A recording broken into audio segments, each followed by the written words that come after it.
नमस्कार दोस्तों, कैसे हैं आप लोग? स्वागत है आपका हमारे चैनल पे। आज का हमारा टॉपिक ये है कि क्या हम एसआईपी में जो इन्वेस्टमेंट करते हैं, वो इन्वेस्टमेंट इनकम टैक्स में क्या उसकी छूट मिलती है टैक्स से? देखिए, जब हम अपनी आईटीआर फाइल करते हैं, तो टैक्स जो कैलकुलेट होता है, वो कैलकुलेट होता है टोटल इनकम के ऊपर। Total income is equal to taxable income. अब वो टोटल इनकम कैसे निकल के आती है? ग्रोस टोटल इनकम में से 80C से 80U तक की डिडक्शन उसके अंदर से माइनस हो जाती है। अब हमारी वो डिडक्शन हो गई माइनस, तो क्वेश्चन ये राइज होता है कि क्या हमने जो एसआईपी के थ्रू म्यूचुअल फंड्स में पैसा इन्वेस्ट करा, क्या वो छूट के योग्य है इस डिडक्शन के अंदर? तो इसका आंसर है हाँ, है। लेकिन उसके लिए हमारे को चुनाव करना पड़ेगा। म्यूचुअल फंड्स जो ELSS वाले होंगे, यानी कि इक्विटी लिंक सेविंग स्कीम वाले म्यूचुअल फंड, उन्हीं के थ्रू हम एसआईपी के द्वारा उसमें हम पैसा इन्वेस्ट करेंगे।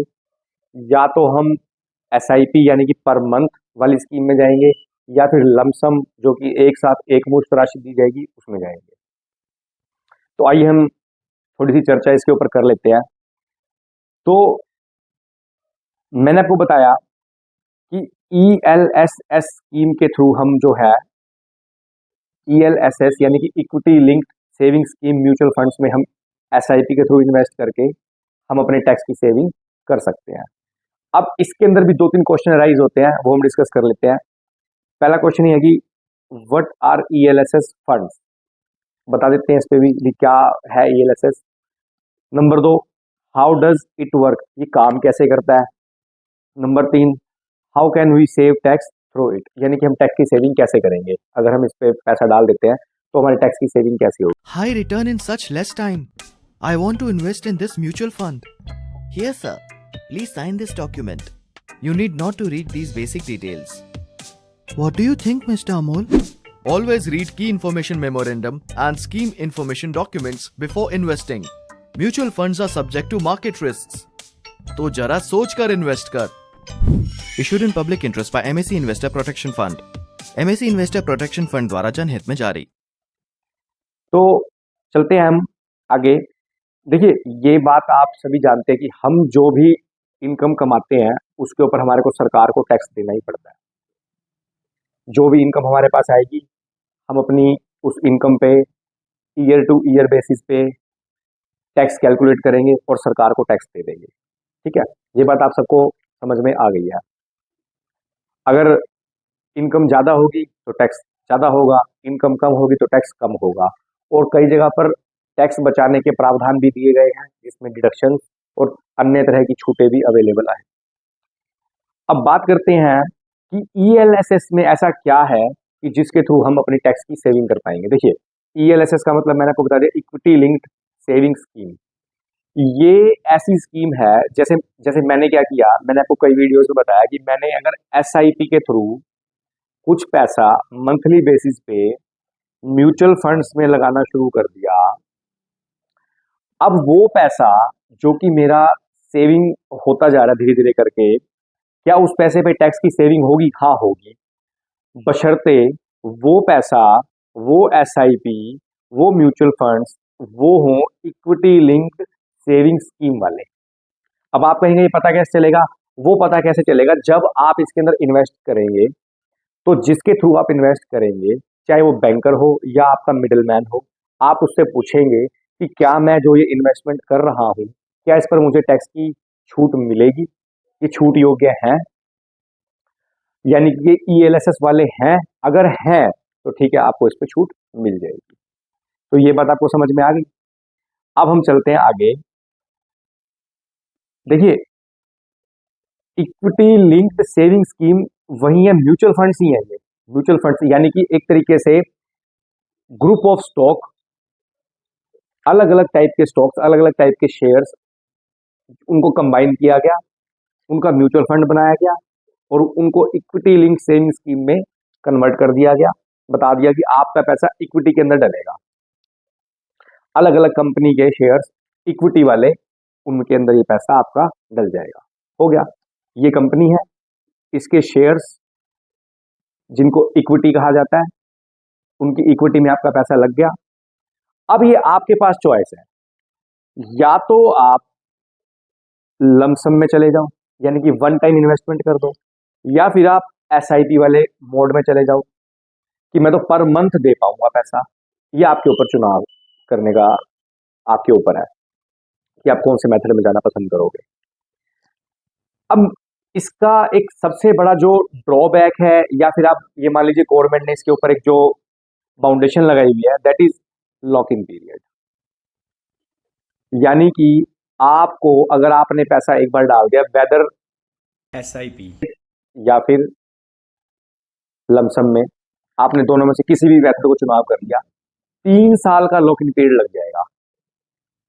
यानी कि अगर आप लमसम में गए तो आज आपने मान लेते हैं 5 लाख रुपए डाल दिए यहाँ पे, तो 3 साल के लिए ये पैसा आपका लॉक इन पीरियड में चला गया। यानी कि 3 साल से पहले आप इस पैसे को नहीं निकाल सकते। यही केस आपका एसआईपी में भी होगा, यानी कि मंथली बेस में आपने मान लेते हैं 1 जनवरी और फरवरी और मार्च, यानी कि इसके आगे 100 एग्जाम्पल और भी होंगे, यानी कि हर मंथ जो आप पैसा डालते जा रहे हैं, हर मंथ की एसआईपी आपकी 3 साल के लॉक इन पीरियड पे चलेगी। मैं आपको देखो, ये वाला एग्जाम्पल तो समझ में आ गया। आज आपने एक मान लेते हैं जनवरी 2023 में एसआईपी कराई, तो जनवरी 2024, जनवरी 2025, ये आपकी एसआईपी 1 साल, ये हो गया आपके 2 साल। जनवरी 2026 में ये आपकी एसआईपी मैच्योर हो जाएगी। ठीक है, अब बात करते हैं एसआईपी वाले मोड में कि किस तरीके से एसआईपी, वो तो पर मंथ जा रही है आपकी, तो हम उसको एक एग्जांपल के थ्रू समझ लेते हैं। मान लेते हैं कि आपने एक एसआईपी 5,000 पर मंथ वाली कराई 1 जनवरी 2019 को, पहली एसआईपी दी 1 जनवरी 2019 को। 2019 से 2020, 2021 और 2022, यहाँ से आपका पूरा हुआ 1, यहाँ से पूरा हुआ 2 साल, और यहाँ से पूरे हुए 3 साल। और 1 जनवरी 2022 को, यानी कि जब 3 साल आपके पूरे हो गए, तो आपकी ये जनवरी वाली एसआईपी, यानी कि 1 मंथ वाली एसआईपी, ये पूरी हो गई। ठीक है, ऐसे ही फरवरी वाली, ये 1 फरवरी 2022 को आपकी पूरी हो जाएगी। ऐसे ही सोन, जब तक आप अपनी एसआईपी देते रहेंगे, हर मंथ वाली देते रहेंगे, तो वो उसी मंथ के ही तीसरे साल वाले जाके मंथ में आपकी एसआईपी कवर हो जाएगी। 3 साल तक का लॉक इन पीरियड चला जाएगा। यानी कि आप ये मान के चलिए, जो ये ईएलएसएस है, ये एक लॉन्ग टर्म इन्वेस्टमेंट प्लान है। 12 मंथ से ऊपर वाली जो भी होती है उसे लॉन्ग टर्म कहा जाता है। तो ये लॉन्ग टर्म इन्वेस्टमेंट प्लान है। देखिए, इसका भी एक रीजन है ना, गवर्नमेंट आपको टैक्स की सेविंग इसलिए तो दे रही है कि आप इस पे एक लॉक इन पीरियड में जुड़ जाइए। आपका पैसा सरकार के पास सेफ पड़ा हुआ है, गवर्नमेंट उस पैसे को फिर यूज करेगी, तभी तो वो आपको टैक्स की सेविंग करने दे रही है उसके ऊपर। ऐसा तो आपने क्या किया, 1 साल आपने इन्वेस्ट करा, अगले साल आप कह रहे हो मैं पैसा निकाल लूंगा, तो उससे गवर्नमेंट को क्या फायदा हुआ? आपका ये पैसा आप ही उठा के वापस लेके चलेगी, गवर्नमेंट तो यूज कर ही नहीं पाई उस पैसे को। उस पैसे को लॉक इन पीरियड में रखिए गवर्नमेंट के पास, आप उसको छेड़िए मत 3 साल तक के लिए, और वो पैसा गवर्नमेंट यूज करेगी या बैंक यूज करेगा, तो उस पर आपको टैक्स का बेनिफिट मिल जाएगा। अब बात करते हैं, how can we save tax through ELSS mutual fund.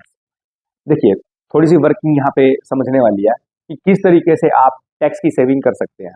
देखिए, करंट सिनेरियो के अंदर अगर हम ओल्ड रिजाइन में जाते हैं, न्यू रिजाइन में नहीं जाते, ओल्ड वाले में जाते हैं, क्योंकि एटीसी से एटीयू वाले बेनिफिट्स वहीं पे मिलेंगे आपको, न्यू के अंदर वो बेनिफिट डिडक्शंस नहीं मिलती। तो हम ओल्ड वाले में बात करेंगे इस चीज के लिए, तभी आप बेनिफिट लेने के लिए एलिजिबल होगे। तो हम बात करते हैं, देखिए 5 लाख तक की जो इनकम है वो गवर्नमेंट ने क्या रखा है, एग्जम्प्ट है। 5 लाख तक की इनकम आपकी एग्जम्प्ट है। ठीक है, 5 से ऊपर जाते ही, जैसे आप 5 से ऊपर चले गए, मान लीजिए आप 1 रुपए भी ऊपर चले गए, ठीक है, 5 से आप चले गए अबव, ठीक है, तो आपका जो टैक्स है वो लग जाएगा 20% अब वाली इनकम पे, और 5%, अब वो कैसे लगेगा 5%, 0 से 2.5 लाख तक नील, और 2.5 लाख से 5 लाख तक 5% पे आगे खड़े हो जाओगे आप। तो गवर्नमेंट ये कहती है कि बेसिक एग्जाम्पशन लिमिट जो है वो 2.5 लाख तक की थी, जिसको बढ़ा के 5 लाख तक कर दिया, लेकिन वो तब तक ही मिलेगी आपको जब तक आपकी लिमिट, जब तक आपकी इनकम 5 लाख तक की है, बस तब तक आपको फुल छूट है टैक्स की। 12,500 तक का बनेगा, वो आपकी छूट है। अगर 5 से 1 रुपये भी ऊपर हो गया, जितना भी ऊपर जाएगा उसमें 20% का टैक्स लगेगा, और जो पीछे वाला 5% का गैप आप छोड़ के आए हो वो भी आपको देना पड़ेगा, वो बनेगा आपका 12,500 रुपए, और 20% अपर वाले में। ठीक है, हम मान लेते हैं कि एक आदमी जिसकी इनकम 6.5 लाख रुपए तक है, ठीक है, इसमें से आप मान लीजिए कि 1.5 लाख तो घटा दिए हमारे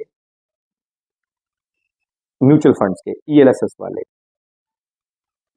और जो कि ATC की छूट में मिले हमारे को, बाकी बचे 5 लाख। अब 5 लाख तक गवर्नमेंट ने कह रखा अगर आपकी टैक्सेबल इनकम 5 है, ये डिडक्शन घटाने के बाद, तो आपके ऊपर टैक्स लाइबिलिटी नील बनेगी, तो टैक्स लाइबिलिटी हमारी नील हो गई।